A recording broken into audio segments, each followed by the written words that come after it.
Okay. That's not gonna work, is it?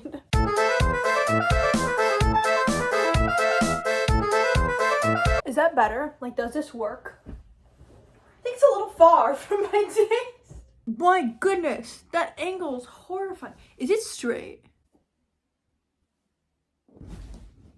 Okay, that was the stupidest thing I've ever done in my entire life. But hi, this feels so awkward. Like, it feels like I'm like filming a sit down video. I hate this. Hope y'all are doing great. Also, I thought my pants were gonna match my sweatshirt, but they don't. And I'm a little sad about it. That is so much better.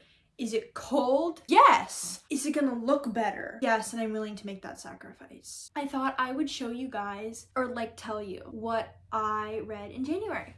So, we're going to do that. I also realized that I probably should have filmed this in front of my bookcase, but it's looking a little bit questionable right now because I pulled out a bunch of really thick books that are in there, so maybe next time. I'm still trying to also get the framing right on this because I don't think it's quite right.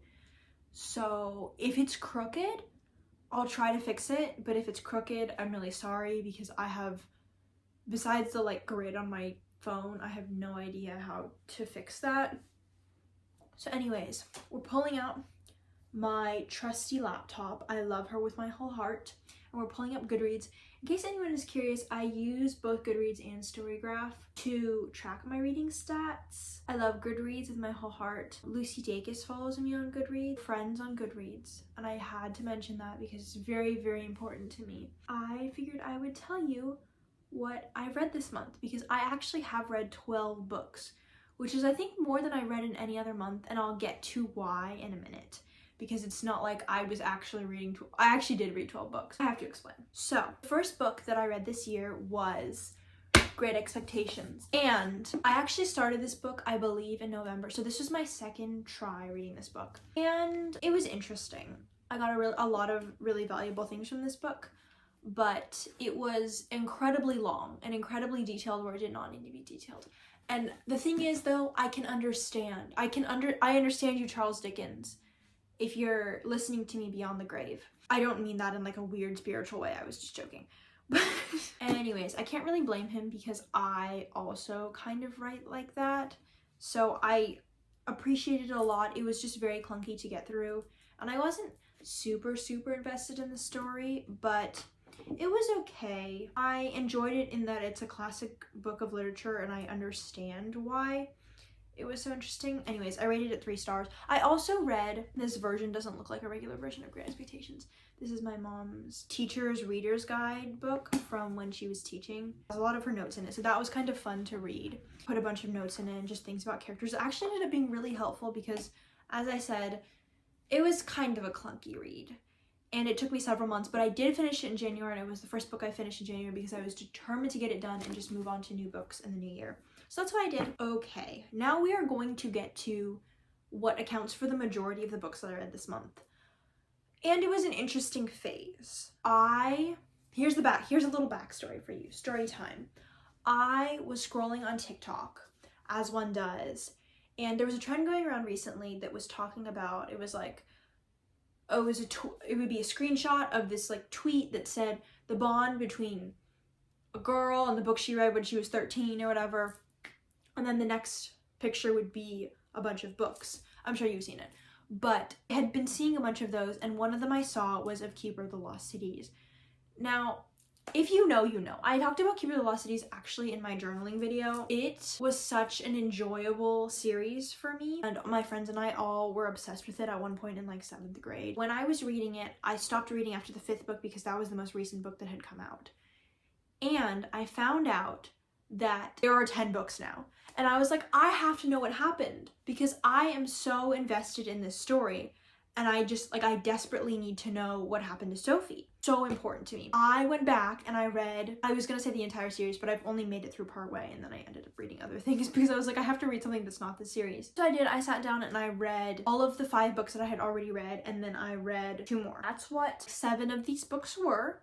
So when I say I read 12 books, I mean that I read 5 books and then a kind of children's series, but I loved them so much.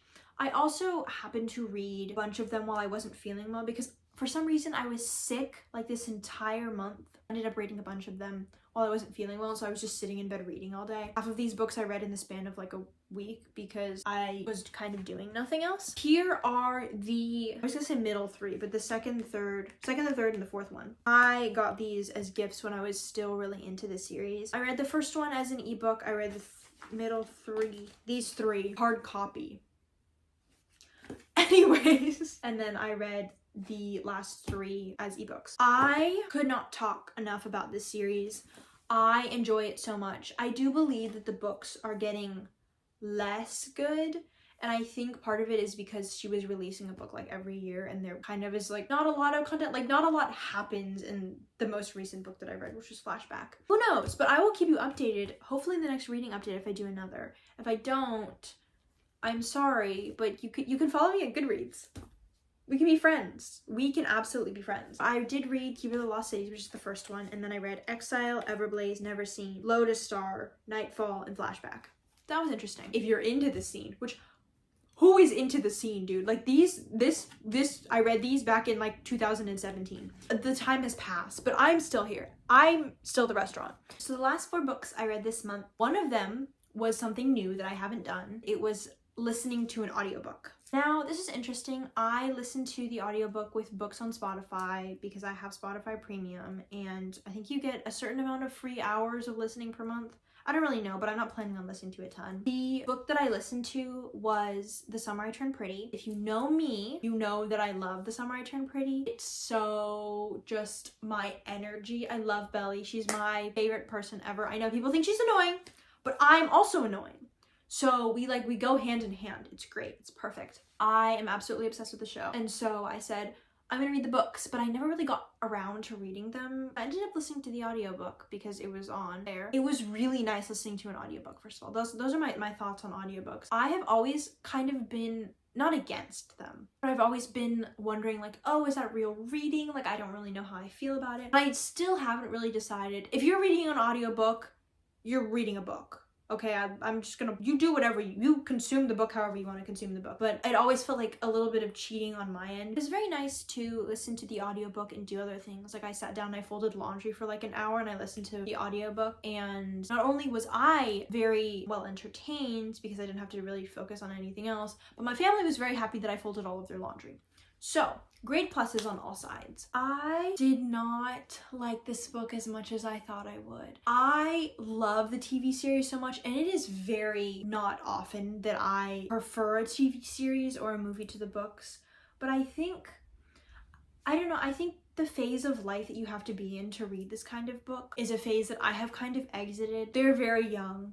Not very young, but younger than I am. And so I was like, oh, she's so annoying. She's so fickle. I do actually think Belly in the books is kind of annoying. But again, I'm just as annoying, and I probably have been just as annoying, I was gonna say in a past life, but in past years. So I understand that. I think part of it might have also been me listening to an audiobook because I just kept cringing. And normally if I was reading a physical copy of the book, I would have just put it down and taken a minute and come back to it, but I didn't do that. It was also, the ending was very underwhelming. I think there are more books actually, I know there are more books to come. Maybe it was meant to be a bit of a cliffhanger, but listening, I was just like, oh, okay, it's over. Great. I still rated it 3 stars. I enjoyed it. I really love the story. I really love the atmosphere. I don't even really hate the characters that much. It's just the story itself felt a little bit too teenage-esque for me at this specific moment in my life, but still would recommend you read it. So attached to the setting and just like the general vibe of the series, and I actually had kind of a problem with that in books this month, that I didn't really connect to the world, which it's, I guess, different in fantasy because I've been reading some more fantasy recently, but it's different between that and like a book that occurs in the real world.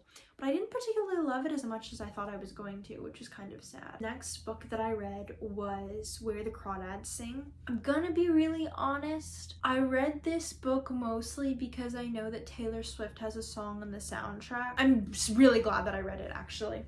This is Taylor Swift, by the way, in case you're curious.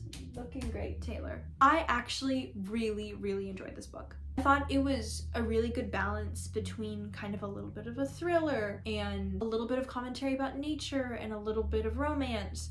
and I really enjoyed it. Now, part of it may be also because I was coming off of a lot of books that were designed for people in younger grades and who have a lower reading level, so I was kind of itching to get my hands on something that was kind of a little bit more intense writing style, which this is not the most intense writing style, by the way. I read Great Expectations at the beginning of the year, so I know, but it was kind of refreshing. I really enjoyed the book. I thought that some of the transitions between the story that Kai was going through and the like descriptions of nature, like the rather intense, very long descriptions of nature, were kind of abrupt, and that kind of threw me off a little bit. Otherwise, I really enjoyed it. Then I went and I read some Goodreads reviews about it, and I watched some TikToks, and I learned that the author's rather problematic, and there's like a little bit of like a Yellowface-esque, Yellowface the book, justification of like actions that have happened, like they're telling their real stories through fiction, and I don't mind that actually at all in the slightest. I don't mind someone telling a story that they've experienced.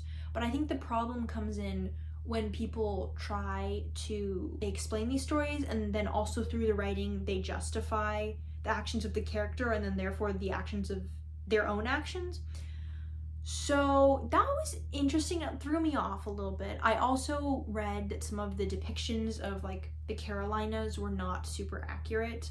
I can't speak to that because I've never been there and I don't think I've ever met someone who's lived there. I heard that wasn't fantastic, but I really enjoyed the story. I liked that it was a story about resilience and strength. The plot twist surprised me a little bit. I don't really know, but I really enjoyed it. I think I rated it either a 4.5 or a 4.75. Definitely one of my higher reads of the year. And we are back to YA because I read The Cruel Prince.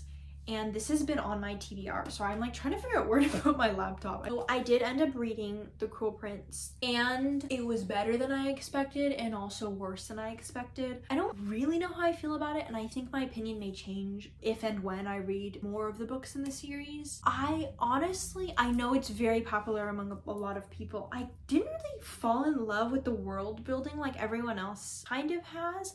I really liked the story. It was a really good idea. I just didn't really connect to it in any way. Like, I think a lot of fantasy that I read, I really enjoy. Like, I haven't really met a fantasy book that I don't particularly love, and I still have plenty more to read. I haven't read that much, so I don't really know. For some reason, didn't connect to this story as much as I thought I would, and it was so fast-paced. I didn't feel like I had time to like connect to anyone. They were like describing the world, and I was like, okay, but short of like spoiler, but like the first 5 pages spoiler, I didn't really have anything to connect to her other than the fact that her parents got slaughtered in front of her, and that didn't really connect her to me. I just felt sympathy because her parents got slaughtered.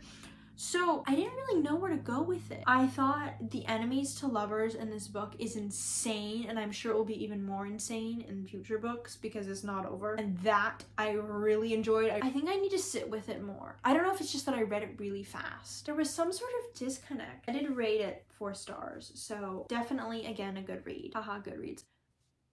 I will keep you updated as I read more and more because I think I will grow to like it more because I'm now kind of attached to some of the characters. I will keep you updated.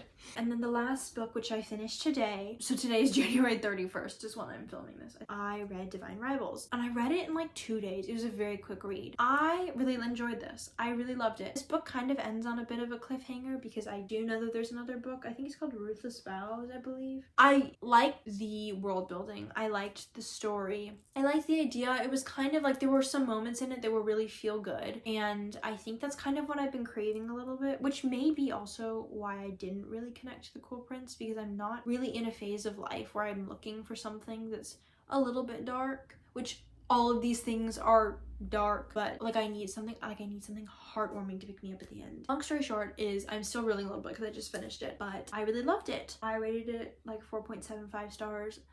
There's like a disconnect. I know when I've had a 5-star read and I don't have them very often. So I didn't have any 5-star reads this month. I might end up changing Divine Rivals to a 5-star read just because it was such like a sweet, enjoyable story. I actually had heard a lot about it. Not a lot about it. It's been really popular recently, and so I heard kind of the general premise, and I was kind of completely wrong about what the general premise was. I don't want to give any spoilers here, but I knew how they communicated, but not what their adventure is in the book. So that was really interesting. To me, I was surprised. Like, I feel like to describe this book, I want to use a bunch of tropes, and I don't particularly want to do that, but I would say that I definitely recommend it, and I think you should read it if you haven't. It was very sweet and just like such an enjoyable book to read until the end, and then I got left on a cliffhanger. I will be reading the next one promptly because I have to know what happens. I actually have a bunch of series that I've left off, so February may just be me completing and hopefully continuing in these series because I've left a bunch of things off. So that, I think, is it for the month of January. Thank you for coming along on this ride with me. I very much enjoyed it. These are all my hardcover books. The rest of them were digital. Anyways, thank you so much for watching. Please let me know if there are any other things you'd like to hear from me. If you want to see certain videos, I guess. I don't think anyone cares that much about what I do. But I will see you all later. Love you all so much. I will see you later. Bye.